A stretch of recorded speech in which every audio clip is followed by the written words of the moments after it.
to join us, but we will go ahead and get started. If you haven't had a chance to introduce yourself, you can see that people are doing that on the far right in the chat area, but we will go ahead and get started today. So good morning and welcome to Moral Injury in Libraries, Nurturing Staff Wellbeing. My name is Christine Krieger and I am the Professional Development Consultant for the Colorado State Library. I will be tech support for this session, as well as helping to monitor the chat as we move through the session. This session is being recorded, but we are not going to record the Q&A because we want people to have the freedom to ask questions and engage as you need. If by chance I forget to turn the recording off, I'm going to be editing it. So rest assured, the Q&A portion will be edited out. We do also have live captions available today. You can turn them on in kind of the upper middle area of your screen. Just look for the CC button and you can move it around the screen as you need. So I think with that, it is my pleasure to turn the session over to Alejandro Marquez, who's going to provide some housekeeping details and introduce the panel. Hello, everyone. Before we begin today's session, I just wanted to acknowledge that the content that we're going to cover today might be a little bit heavy.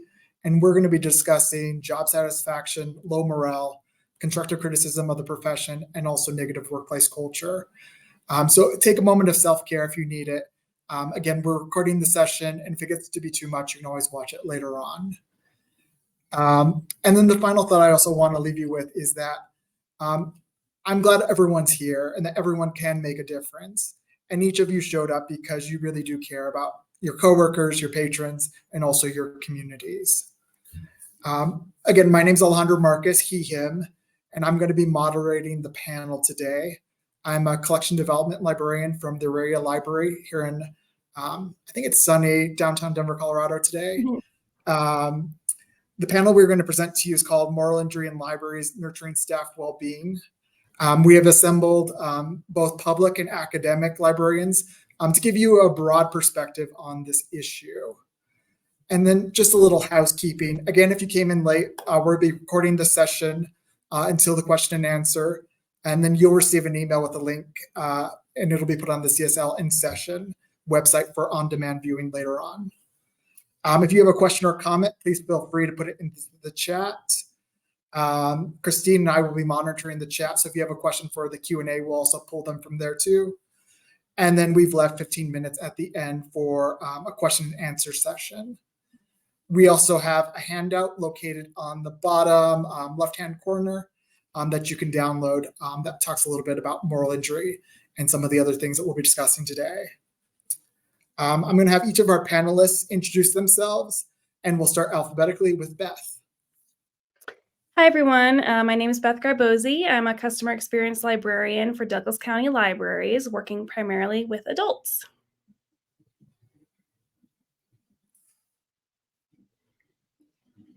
Okay, hi everyone. I'm Kara Lucas, an outreach librarian at Front Range Community College, Westminster, and I work on outreach and events as well as research and some instruction. Hi everyone, I'm Solomon McCluskey. I'm a collection development librarian at the Auraria Library down in Denver.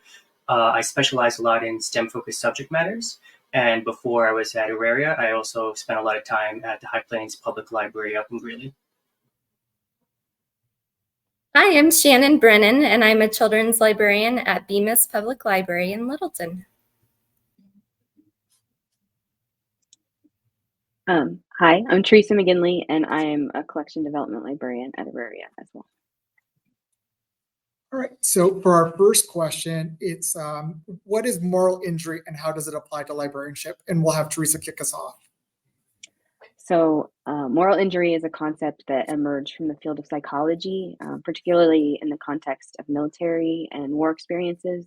Vietnam veterans coming back from war felt a lot of psychological and emotional distress resulting from action or inaction that violated their moral or ethical code.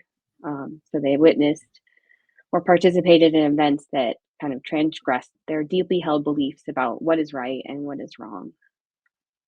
And so how that kind of has found its way into librarianship is that, like you have during the COVID pandemic, a lot of the helping professions, teaching, librarianship, nursing, they they have that they've found its way there because all of a sudden you have people that are passionate about their profession, where the pay might not be great, but all of a sudden we're fighting over, like curriculums. If you're a teacher, or in nursing, you're fighting over like patient protocols. And so with librarianship, especially, it's kind of become a moral battleground. So you have the fighting over censorship and intellectual freedom, book bans. And then there's also issues of, patron privacy, vendor agreements, lack of staffing and money. And so then there's that feeling of betrayal by the organization and the community, and it's made librarians disenchanted with librarianship as a whole.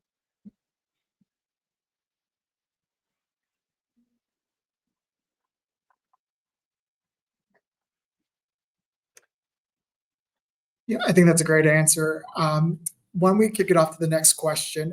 Can you describe a situation in librarianship that could potentially lead to moral injury? What was the impact? And we're going to have Kara kick this one off. Okay, so I'll be addressing this from both the perspectives of public and academic libraries and librarians, as I have experience in both.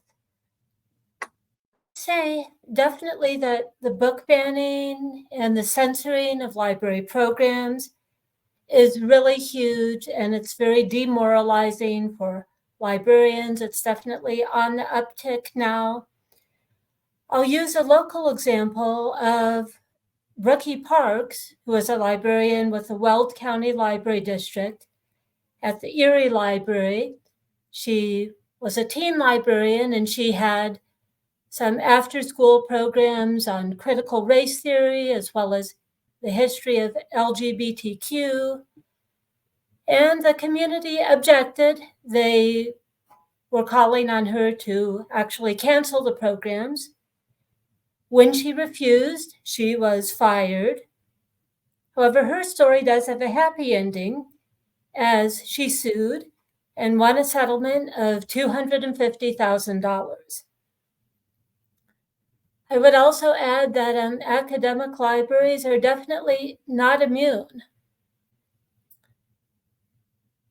There can be calls for removal of books from a display, for instance. Now I'll talk more about academic. There definitely is a real trend towards reducing the number of librarians, or just running a library on just one librarian.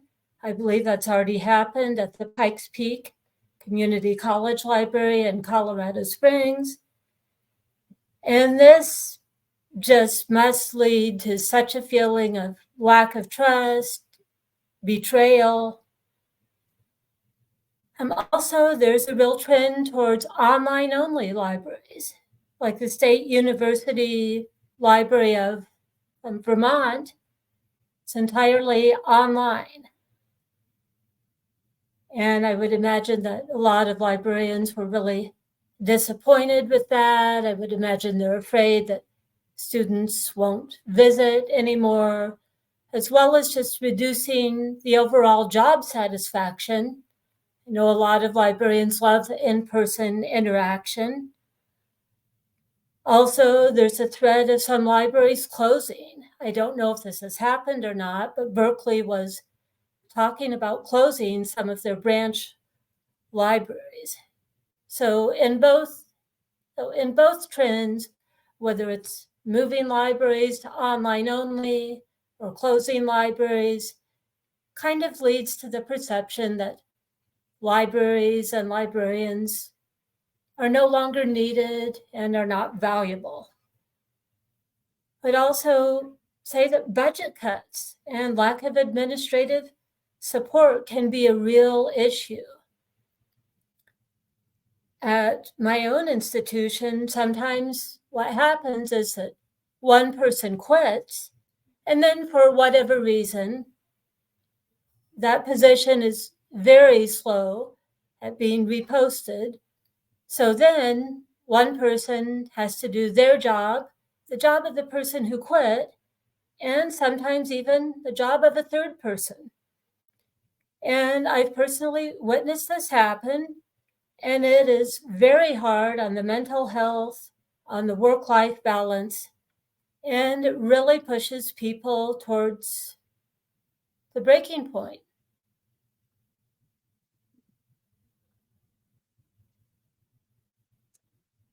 I'll add an example from my own library, Douglas County, this past summer. And we talk a lot about book bans, and this is going to be that as well, because it's a huge issue right now in librarianship. Excuse me.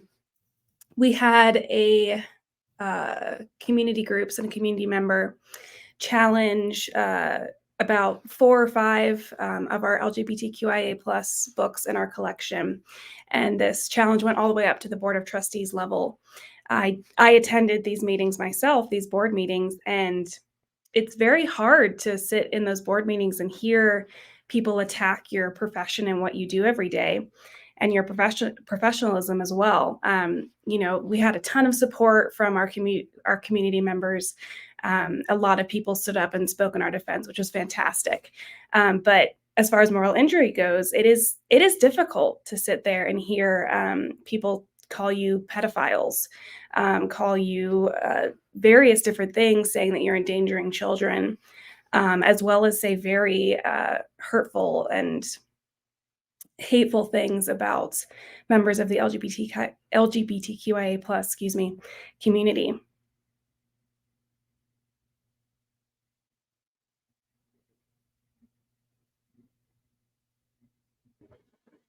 So I wanted to add on to Kara's message regarding the Brooklyn Park situation. She provided a lot of background regarding that, so thank you so much for providing that. I went through that process as a public library, so I know the history behind it. So I'm going to talk a little bit more about the effect of the Brooklyn Park situation. During this period of time, a lot of the librarians felt morally injured, including myself, around the directives surrounding this issue. It all felt very authoritarian and restrictive to even discuss. A lot of the messages were, being able to discuss this thought had to go through any form of like marketing first. So that definitely felt restrictive. And then in addition to this restrictiveness, it kind of led to an environment in which a lot of the staff felt isolated from their colleagues and peers. And then the upper level administration or upper level supervisors could not provide the answers that were sufficient for work engagement and mental health, creating an effect that was very negative.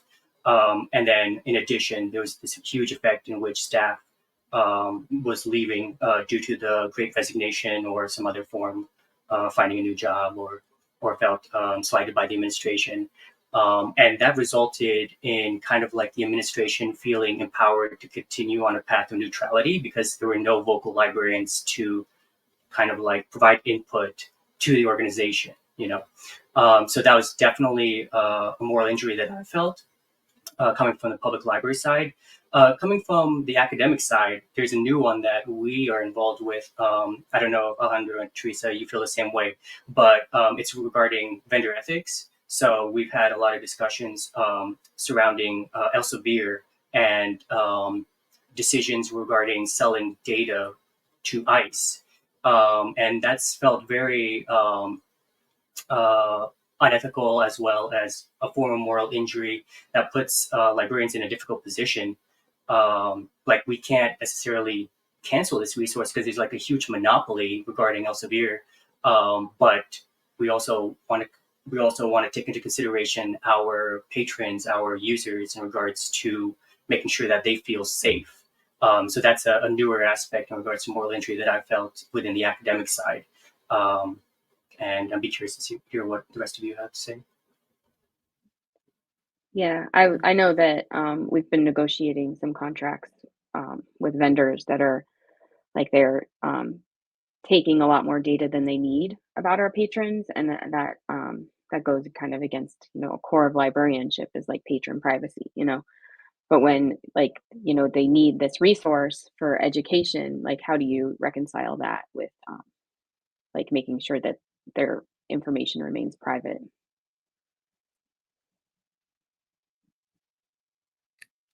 All right, why don't we switch to question number 3? So we've been talking a lot about moral injury, but I think a lot of us probably are thinking about how does this differ or compare to things such as burnout, emotional labor, and compassion fatigue? And we're gonna have Beth kick this one off. Yeah, so in doing some research about this, moral injury and burnout and compassion fatigue, all those things kind of work together, and they can all be experienced at the same time. But the more I researched and thought about it, burnout and compassion fatigue seem to be kind of the first symptoms, and moral injury can sometimes be the straw that breaks the camel's back, in a sense. So burnout, you may feel when you have excessive workloads, long periods of stress. Over time, this can lead to burnout. And then compassion fatigue, we see a lot in librarianship. When we're dealing with patrons who they have trauma and intense stress, and they're experiencing homelessness, loss, loneliness, mental health crises, drug overdoses. And walking alongside those patrons day after day can create compassion fatigue and us taking on others' trauma. Moral injury has elements of those, but in the end, it's excuse me, it's the morning, it's early. Moral injury, it's something big. It's something that maybe one instance that happens in our professional lives, we witness it, and it's directly goes against our personal and professional values. And I think burnout and compassion fatigue, they can happen over time, and they can happen over years of working in this profession. Moral injury can be the thing that causes you to leave the profession. Moral injury can be something you witness in librarianship in your career, and you say, I'm done. I cannot work in this environment anymore. So that's why it's such a big deal and a big issue, because it just leads to abandoning the profession altogether and losing complete trust in your organization, in the professional ethics of our profession, and just librarianship in general.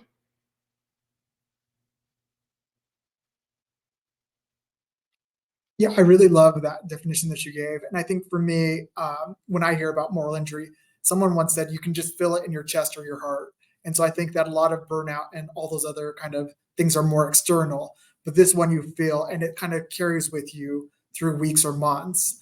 Whereas the other ones hopefully can be taken care of with self-care, but this one just, you feel it to your core.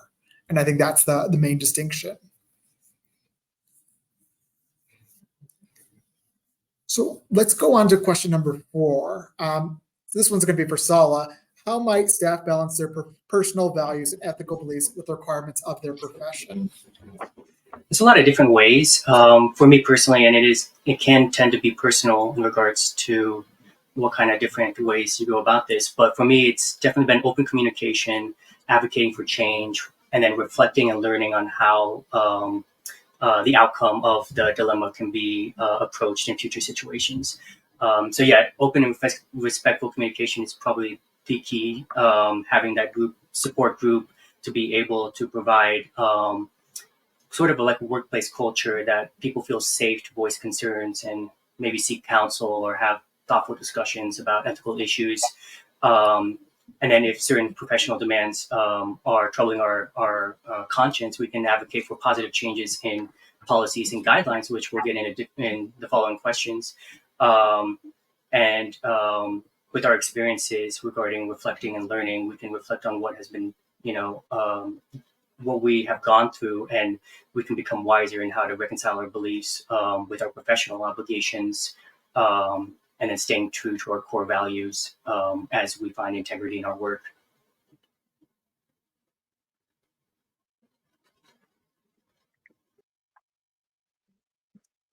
Something I would add to that, and something that's been really helpful for me, about a year and a half, 2 years ago, I sat down and wrote a vision statement for why I was a librarian, why I was in librarianship. And I think that can be really, really helpful to sit down and uh, and write out what are your most important professional values to you. Why are you in this profession? And then every job you take or organization you work with after that, think about how that aligns with what you want to accomplish and what you want to do.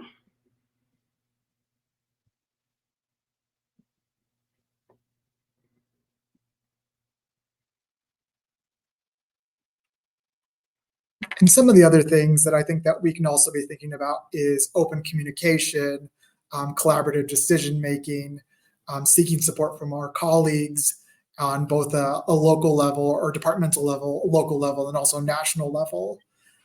Knowing our own limits and really reinforcing those. Boundaries, I think, is a really good one to really start thinking about. Knowing how much is too much for ourselves and being able to have those conversations with our kind of colleagues.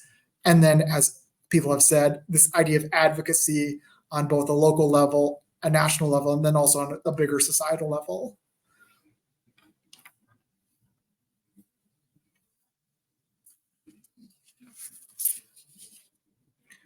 All right, so let's go to question number 5, and this one's going to be for Shannon. How can library workers advocate for systemic changes at an individual level, departmental level, organizationally, and societally to reduce the occurrence of moral injury? Yeah, I thought for this question that exploring trauma-informed librarianship was the best response. And I really liked an article written in the Library Journal called Working Toward Wellness, Exploring Trauma-Informed Librarianship by Leah Dudak. And she did a great job of referencing library workers seek to provide a place and a space for healing and growth. And so the trauma-informed approach is guided by 4 assumptions that have to do with trauma: realization, recognition, response, and resisting re-traumatization. And so, spotting signs of trauma and understanding how at an individual level or a micro level that we respond, and at an organizational level or macro level, and knowing that our actions have the ability to heal or re-traumatize. So I really liked that quote that she said. And Leah outlines 6 key principles of a trauma-informed approach. That's safety, having clear, accessible library policies, and safety affects both physical and emotionally. And it's important that leaders provide a culture where staff feel safe to voice their opinions and feel heard. Trustworthiness and transparency is important for staff, that it's important to feel that the organizational operations and decisions have the goal of maintaining and building trust with staff and customers. Peer support is also essential, having a space that staff and the community can connect, learn, and find compassion. And collaboration and mutuality is an emphasis on the value of partnerships and leveling out power differences between, especially between staff and customers. So overall, it's important to advocate for yourself. Leah points out library staff are rarely former social workers or medical personnel.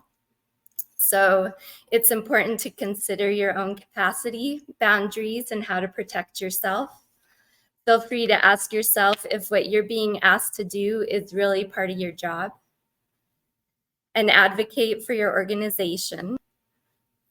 There needs to be opportunities to debrief, maybe form a union, and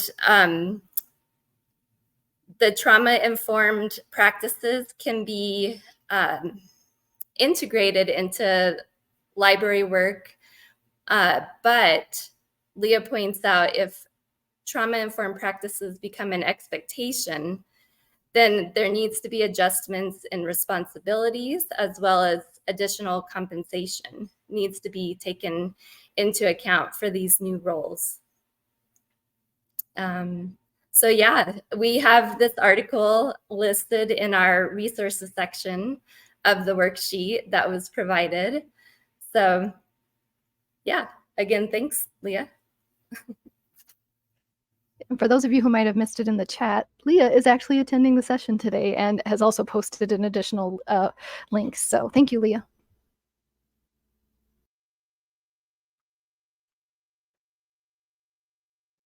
And then just as a follow-up for everyone, I know a lot of people always say, well, what can I do individually, but also, how can I help at like a state level and a national level? What would you, how would you go about doing some of those things, both individually and also at a broader level?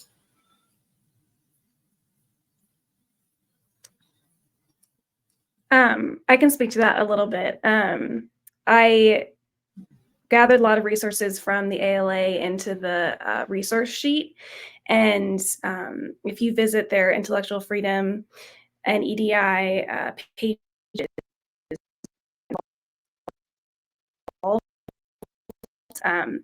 if you're a member of the ALA, often they put out calls to contact your representatives. They will provide you an email or call script that you can add your name to and send that on to your representatives in your state and county.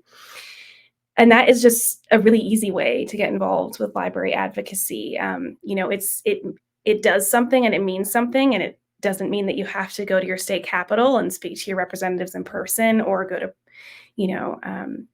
do things that are maybe outside of our comfort zones. It is easy to contact representatives in that way. That can be really important with things that are going on in our country right now around book bannings and stuff like that. Just to tack onto that, you can look in your community too. There's school boards are having really important elections where there are people that might not support the kind of policies that are inclusive, and library boards as well.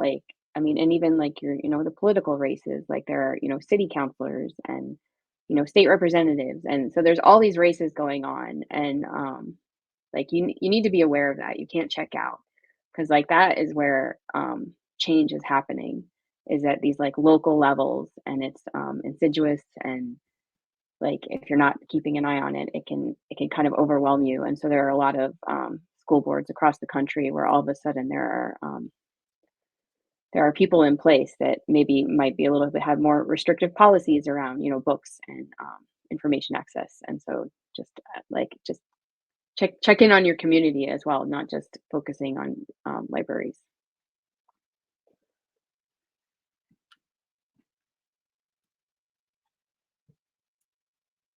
Yeah, and I know that a lot of us, we always ask ourselves, well, what can I do as an individual? And so I think that this webinar is really nice in that we're raising awareness of the issue. We're giving a name to it, so that way you can talk about it with your other colleagues, and also providing that support. Collective action always makes things so much easier on the individual level. And so we should always be thinking, what can we do as individuals? And this, I think, is very empowering too. I just want to say really quick, I know everybody here is information on the resource guide about protections that you have in Colorado. As a public worker, you have protections to advocate for yourself and speak out about nation and statewide issues.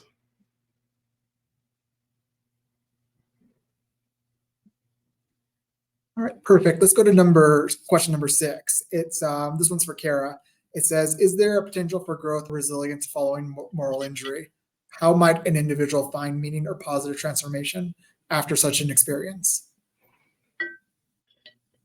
Yes, there is always hope. Obviously, the level of upset and the extent of the injury will play a major role in determining how one goes about approaching their treatment, how the growth will proceed, as well as how much of a resilient spirit they'll be able to have going forward. I do think it's really key that one not place libraries on a pedestal, that one not have vocational awe.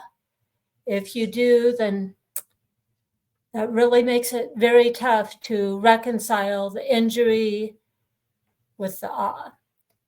I would say it's really essential that somehow, some way, you have to emotionally detach from the trauma. Obviously, this is really, really hard if you're still in a toxic work environment. And, depending on the circumstances, moving to a different library or maybe even a different industry, if the injury was so severe, may be necessary. I think it's really important that you look back and reflect and determine, was the injury caused by structural factors inherent in the library system? Or was this more of a random, isolated cause? And if it's structural, if you move around to a few libraries and if it still is going on, then at that point, maybe a new industry would be best. For finding meaning on a public level, like in the case of censorship, fighting against it could definitely make one feel a lot better. On a personal level, acknowledging the moral injury is really key. Because when you do that, some of the stigma and the shame will hopefully reduce. And there needs to be more of an open dialogue, especially in the case I mentioned of where people quit and they work multiple jobs. I think sometimes people are hesitant to really engage in that dialogue, but they shouldn't be. Definitely need to be very cognizant of boundaries, as you mentioned, Alejandro. Any stress, it needs to be exposed and brought into the open so the shame and the stigma can be reduced. And you need to be very patient with yourself. You need to have a lot of self-compassion. Healing won't be a straightforward, linear process, and there may be setbacks involved. And it's important that you don't allow the trauma to overtake you to such an extent that it proves pivotal and, dare I say, in defining you. And I speak from experience. I was a former job. I wasn't advancing. And I was there for a number of years. And I knew it had at some level defined me. However, I didn't realize how much until I got out of that situation.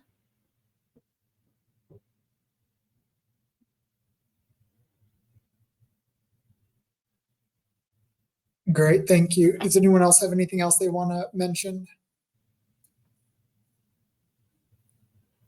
No, that was great. One of the thoughts that I will also want to push out there is that we're all going to have to be proactive, both as individuals and as managers and administrators, I think, in this process. And so we're going to have to be really proactive about making sure that on an individual level that we're not burning out, as Kara said, and having that awareness that things may escalate quite quickly. and also really caring about for our workers. Recent statistics say that about 3/4 of us have experienced burnout in the last 4 or 5 years, mainly due to the pandemic, but probably also other issues in there. And loneliness is on the rise. So you might have seen the Surgeon General talk about loneliness is just as bad as smoking 15 cigarettes a day. And so I think that, all these issues taken together are creating a really difficult environment right now. And so we all need to be much more proactive than we might have thought we had to.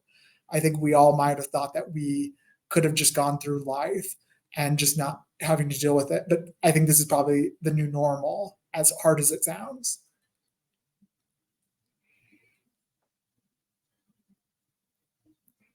All right. And then for our last question for our Q&A, we're going to have, this one's for Beth. How do you use the concept of moral injury in your own personal or professional life? Yeah, and we wanted to end on a positive note with this question.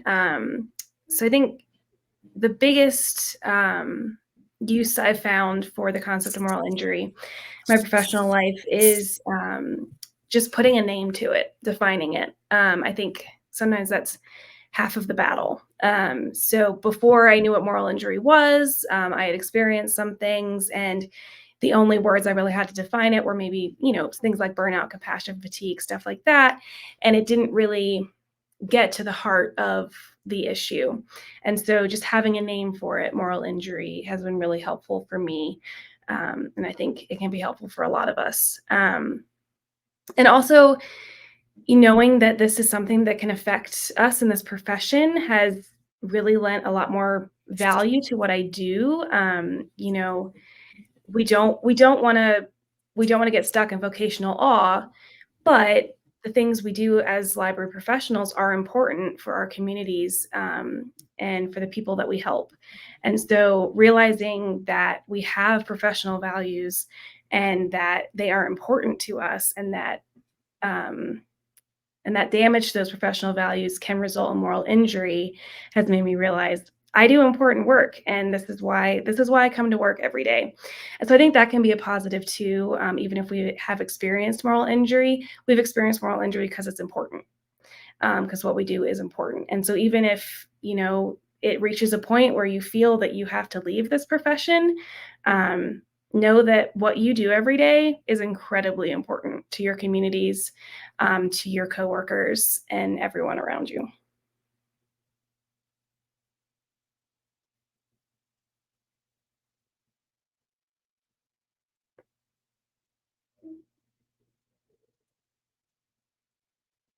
Does anyone else want to speak to that?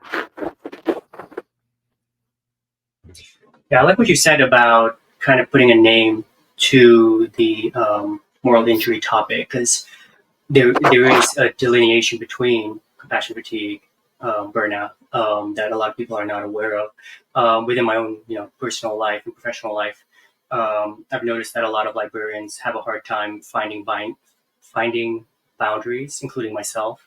It's taken a lot of different moral injuries, burnout, compassion fatigue, all in one to recognize that there are boundaries that need to be considered that align with my own values. So knowing my own limits can help me prevent situations hopefully can prevent situations that can lead up to moral injury. So recognizing those boundaries is something that's very important within my own life.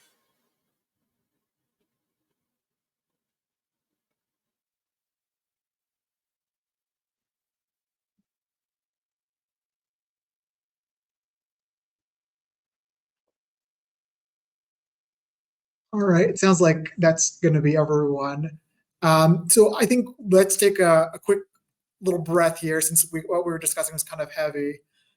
If we can stop the recording too. And then if you have a question, you can just